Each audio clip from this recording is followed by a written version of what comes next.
ரீசெண்டாக எடுத்தப்பட்ட ஃபோட்டோ வேணால் நீங்கள் ஒட்டலாம். ஸோ அதுக்கான ஸ்பேஸ் கொடுத்துருக்குறாங்க. ஸோ ஃபஸ்ட்டு போர்ஷனில் பார்த்தீங்கன்னாக்கா அவங்க டீட்டெயில்ஸ் எழுதிடணும். என்னென்ன டீட்டெயில்ஸ் கேட்குறானோ அது டீட்டெயில்ஸ் எழுதிடணும்.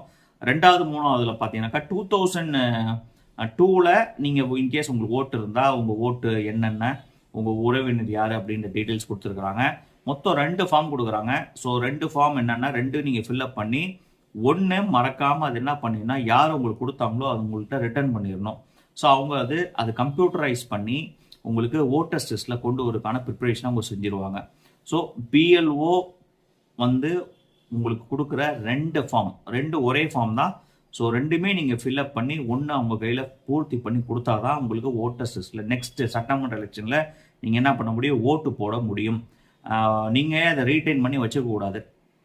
சரிங்களா? ஸோ 2 ஃபார்ம்லேயும் ஃபில்அப் பண்ணி 1 அவங்கள்ட்ட கொடுத்து இன்னொன்று அக்னாலஜ்மெண்ட் வாங்கிங்க. அடுத்தது கொடுத்ததுக்கான அவங்கள்ட்ட நீங்கள் ரிட்டர்ன் கொடுத்துட்டீங்க அதுக்கான ஒப்புதல் படித்த வாங்கிக்கிங்க. அதுதான்